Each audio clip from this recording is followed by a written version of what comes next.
Press play.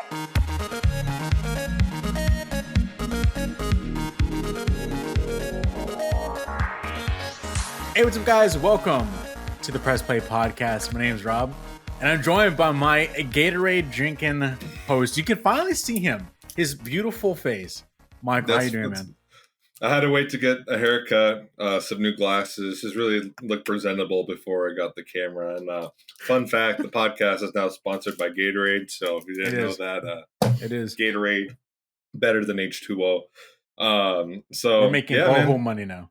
We're making boho money. We're making a whole $2 instead of $1 now. It's great. Now that there's enough to go around for everybody. Yeah, exactly. Cool. No, it's cool to be back, man. It always feels too long since we do an episode of one of these press play episodes, and I'm sure a lot of people out there feel the same way, whether definitely. They want to admit it or not. Yeah. So we it's always a pleasure to watch all these movies and then TV shows, and then come back and then just discuss them all with you and try to dig into them. Just talk shit. yeah, exactly. That's what people really come here for. That's all that they want. And for those who are jumping in for the first time, we are the Press Play Podcast. We are a monthly movies and TV podcast where we just bring topics to the table for your amusement. If you have any questions, comments, or corrections, send them our way on Twitter at Ambitious Casual. And if you're watching on YouTube, don't forget to leave your comments. Leave your thoughts and everything in the comments. Press the like button, subscribe, share this video with your friends. This is episode 8. We're talking about Drive. That is our big movie, dig Chef deep kiss. into. So I'm very excited for that. I literally just watched it 4 hours ago. I want to make sure I'm as fresh as possible. So, and I'm not going to lie. I watched it, and then I was like, I think I'm going to watch Only God Forgives right after this, but then I stopped myself. I was like, I'm just gonna take it slow. I don't want to mix talk about this. We need to talk about this once we get in there. It'll be interesting. Yeah. Before we get into the movies that we watched and catching up on the month, and then our main topic, we got a story for you guys that I want to dig into. We don't do this all too often, but I feel like this is such a big thing in the industry regarding movies and TV that I felt like it was worth Michael and I's time to talk about. So the topic of the story is, what does the HBO Max and Discovery merger mean for the industry? It's a long list of things. I'm not going to try and just read all of it, but I'm going to summarize some things, but I'm going to start off in the beginning just to lay the groundwork.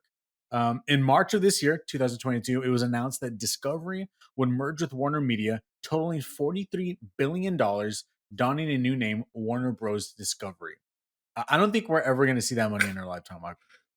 $43 billion. That'd be pretty nice. That's Bezos money right there, dude. Terrible name though, Warner Bros. Discovery.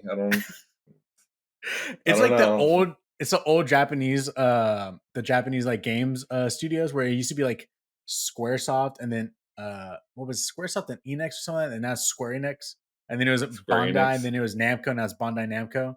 It's so just slap them together, Frankenstein. Exactly. No creativity in any of that. It continues by saying it was then announced that not only will Discovery and Warner Media merge, but the respective streaming services Discovery Plus and HBO Max will become one mega streaming service in summer 2023 to take on the likes of Netflix. Speaking on a Q2 earnings call, CEO and president of global streaming and games for Warner Bros. Discovery, J.B. Perrette, confirmed their intention for the merger. He says, "At the end of the day, putting all the content together was the only way we saw to make this a viable business. There's something for everyone in the household." He goes on to ensure that HBO will continue to hold significance. This is what he has to say. HBO will always be the beacon and the ultimate brand that stands for television quality. Now, with all that being said, we find Warner Bros. Discovery making some big decisions, some may say controversial, cutting costs and shelving projects at the tail end of their production. This comes by way of The Guardian, written by Charles Romesco. The drama that has been coming thick and fast at the AT&T-owned entertainment behemoth Warner Bros. Discovery. Unfortunately for the company and its viewers, the action is all taking place in its boardrooms. Firstly, the studio announced plans to permanently shelve an already shot Batgirl movie to the tune of an estimated $90 million loss, a puzzling move explained in an official statement as symptomatic of a larger shift in company doctrine away from streaming, though more obscure imperatives of tax accounting surely played a role as well. And then they also go on to say that some movies were deleted from HBO Max. And before we go on to go over these slides, which I feel like are kind of pivotal for where they're going, it's wild to think. And I've been trying to do some research. I don't think I could find the answer. I don't know if there's ever been a movie that's almost done and then they just cut it. Like the moment that they cut this movie, write it off for taxes, I think legally they can never show this or even put it out for sale or anyone can see this legally. I don't think so. So, Michael, with all this right here, what does this make you feel? I think this is just disappointing, first and foremost. How many times we're going to see Michael Keaton become Batman again? You know what I mean? So, yeah. That's probably the only reason I really would watch like a Batgirl or like Batwoman movie, but just to see like Michael Keaton reprise the role. He's probably one of my favorite Batmen. Would that be the correct terminology? But plural of Batman. Batman. Yeah. I think it's interesting. We're living in a weird time. Once upon a time ago, maybe 10 or 20 years ago, when streaming services like Netflix were just becoming a thing, there were big disruptors in like conventional like cable media. So there were people were really sweating bullets because people were like, oh crap, like they're really changing the game and stuff. Nowadays, it just seems like everybody's putting out a streaming service just to stay competitive and just stay relevant within the sphere. And we're kind of running back into that same circle of why people wanted to walk away from cable in the first place. Yeah. So now you have to have like 5 different streaming services just to watch like some of your favorite shows. Right now, I could tell you have Amazon Prime, Hulu, Disney Plus, Netflix. That's like 4 right there, right? It's like combined cost probably would be what it would be what cable would be once a month. Over the year and stuff like that. So it's crazy to me that it's just like we're getting back to that whole point of what we were trying to get away from with cable in the first place. Yeah. At this particular merger, while we were just talking, I just noticed I wanted to do some research because I had a feeling AT&T was like kind of involved in this whole process. So AT&T is like this massive like conglomerate organization. It's insane. They've been broken up a couple times by the U.S. government for being a monopoly. I think back in the 80s they were broken up and then they just reformed back in 2005. So they're really trying to like lock down everything as much as they can, whether it's like phone services, like streaming services, whatever that is. So it doesn't surprise me like this is like another step that they're trying to take in that direction. And it's just sad. Something I read personally, Robert, was that a lot of the shows that were like on Cartoon Network that we probably grew up on was basically sold off over to HBO Max. And then once they did the merger, Discovery did like a clean house. So they just, off-booted a lot of the shows, old and new that they were kind of bringing on. So a lot of those episodes have just become like lost media for those new TV shows and stuff like that, and just really just kicked a lot of creators in the nets, for lack of better terminology. So it's crazy to me, but I can't say it's entirely surprising. And I think unless I doubt the FCC or hopefully the government or something would do more to like crack down on monopolistic policies and like acquisitions. It's just going to keep happening. It's going to keep getting worse. You're even, and I know you guys do like a whole video game podcast separately, but you probably see that a lot right now with Xbox and PlayStation trying to buy as many companies as they can. So we're in that stage where we're just having mega corps just kind of start developing over the next decade. I can see that happening. It's so crazy because it is that thing that everyone thought, okay, we're finally getting away from cable. We're gonna have our streaming services. I don't know if I don't think it kind of never made sense that it was going to be better. Like all these companies are going to want to try to make as much money off of you as possible, and it's not going to get any better now. If anything, like once you combine Discovery Plus and HBO Max as one service, I don't understand how $14 a month is going to be enough to serve for all that content. Like these prices are going to go up. They're going to go up way higher, and so it's just going to evolve over time. Same as you. I have Amazon Prime, Hulu, HBO Max, Disney Plus, you know, you name it, Netflix, Apple TV Plus, like, but these are all things that, you know, the government don't listen to this. I was shared amongst my family, you know, and so we all are like, okay, I'll pay this, and then you guys can have access to this, and I'll pay that, and you guys have access to this, right? Because it's so much money, and so it's just one of those things that it's just crazy to me that, you know, there's some things I've watched on HBO Max. I'm like, this is quality content, and I don't think I would think of quality when it comes to Discovery Plus. Isn't that the weirdest like matchup, right? Though it's like you have The Sopranos on one hand, and then you have like Naked and Afraid, and like, you know, like Animal Kingdom on the other. It's like that doesn't make any sense. You know what I mean? It's just like randomest pairing possible. It's like, wow, okay, well, I guess that's what we're doing. I was looking up real quick because I know that there was. I was just double checking because for some reason I thought A24 was bought by HBO. They're not. Don't scare me like that. Don't scare me like that. But I know that there was a deal going on between A24 and Apple. That's a whole nother conversation. So that I'm fine with. But anyways, I got scared for a second because I was like, no, wait, hold up. Don't tell me that whatever. Continue. Sorry, I interrupted you. No, you're good. You're good. I think now that I'm thinking about it out loud with you, I think they're trying to be competitive to Disney Plus. I think a lot of what it is, because like, so Disney Plus encapsulates like National Geographic. They do a lot of nature shows, right? They also have Marvel. They also have Star Wars. Think about Warner Bros. And Discovery with HBO Max. Like, you know, that combination. You have the nature stuff that I guess people really like. You have DC, which is the opposite antagonist to Marvel. And then whatever like original content that they can kind of offset to whatever Disney Plus is doing. So it's interesting. It's interesting because you could definitely see where like the battle lines are and what they're trying to kind of compete head to head. But yeah, it's crazy, man. It's very depressing to see firsthand. Just some of the people, the creators are really the ones that lose the most out of this whole situation. Putting a lot of blood, sweat, and tears into their content for it just to go on the wayside. So yeah. And supposedly the directors for the Batgirl movie, one of them was having a wedding, so both of them were there at that wedding, and then they got the call that they're like, the film got canceled. That's so bad, dude. It's so much work.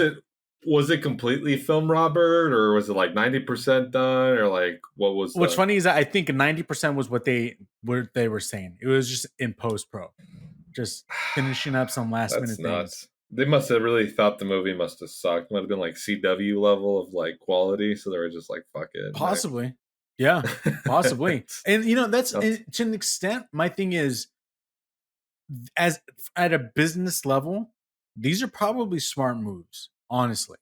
But at the end, this hurts your creatives. Like, who as a creator is going to be like, let me make a movie for Warner Bros. Discovery? Like after this, you know, it's going to be difficult. Right.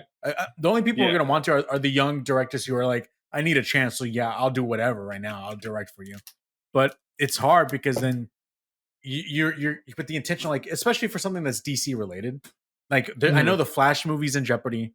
People have no idea what's going on anymore. We could talk about that for like a whole episode right there. It's so bad, dude. It's so bad. So I just don't know what they're doing over there, but it's a whole mess. And I just hope that this doesn't bleed into other things, because we got all these other services, Peacock, all these smaller ones, Paramount Plus. Like, I can see these smaller divisions being bought by Netflix, being bought by Apple, probably. Like, I can see them doing these mergers and acquisitions because they can't survive on their own. So might as well just gobble them up and have more content for your service, and then you bring more value to your service as a whole. But this is just the beginning of it. We're going to see more and more of this, I'm sure. Do you think there's like an oversaturation of content now due to the fact that we have so many different streaming services and it's just more accessible to put content out, in your opinion? Yeah, it definitely is, dude. And it's one of those things where it's almost like with Netflix in particular, they're so smart that they know that they like, it's almost like they have a whiteboard and they're like, okay, we need trash TV. We need Hallmark level kinds of movies. We need the blockbuster movies. We need the good TV shows. We need the somewhat this and that. And they like have a whole spectrum. And they're like, all right, go make it. You know, they're and just hitting everything. Exactly. And it's all intentional. Like, I don't think it's like they went out to go make a movie and they're like, oh, this feels like a Hallmark movie. No, I think they went to go make a Hallmark movie, you know? Oh, So they're 100%. that strategic. So I don't know, man. That's funny because we just watched The Ultimatum. We just my girlfriend just finished wrapping that up. It's just so I hate it. I hate how like addicting it is, but I just love just like shitting on like terrible people, but they know what they're doing. I think it's true. I think it's 100%. I think Vanessa can relate. I know she's probably watched Ultimatum and all of them like forwards and backwards. But you know what's funny? I'll finish up with this. It's my girlfriend pointed it out. We were watching Futurama on Hulu the other day, and I guess she's never seen like how Hulu kind of operates. But there was like 3 commercial breaks like back to back, and she's like, "Why the hell are we paying for why are you paying for a streaming service to watch commercials?" And I was like, that's incredibly profound because it's like we really went out on a leap to like go move towards streaming services to get away from like the issues with TV, and we just basically did a whole 360, or back where we started. Oh yeah. Just now, like, oh yeah, cable TV 2, Electric Boogaloo, streaming service edition is basically what we have now. So, definitely, yeah. And that's the thing is, even if these streaming services, let's say Netflix, they're like, we are in the, I don't even know what the proper terminology is.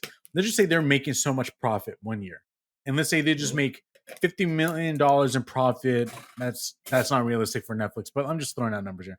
Let's say they make $50 million in profit 2022.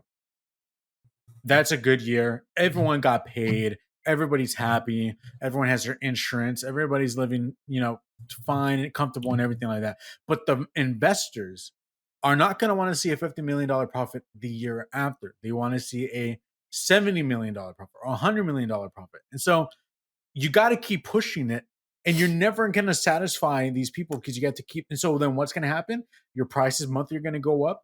And then that base level is not going to start becoming that enticing for people. So they have to start being like, okay, well, we can have the base level, but now the base level is not paying enough. So let's start throwing in ads to make more money. So that way we can satisfy the investors. And it's just never going to end, dude.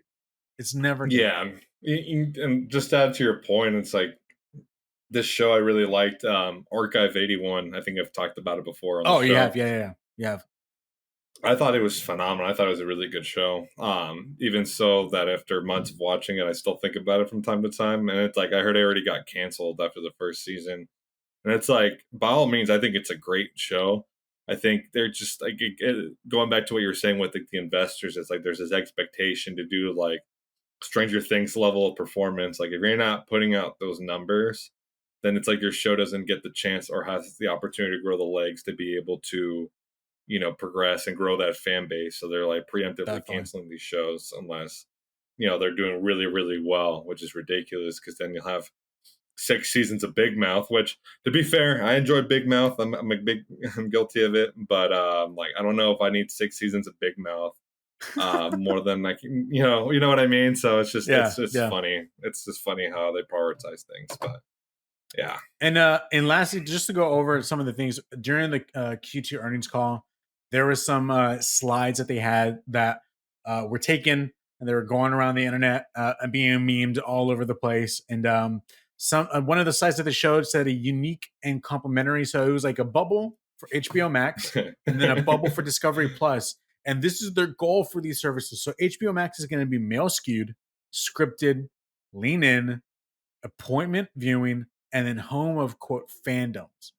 And then Discovery Plus is going to be all about female skew, unscripted, lean back, comfort viewing, home of genre dumbs.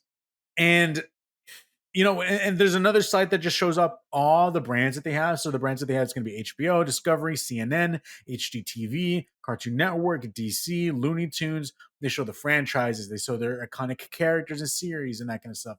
And it's just one of those things where I'm like, okay, like there's so many things that my wife and I have watched on HBO Max that she's like even more of a fan than I am.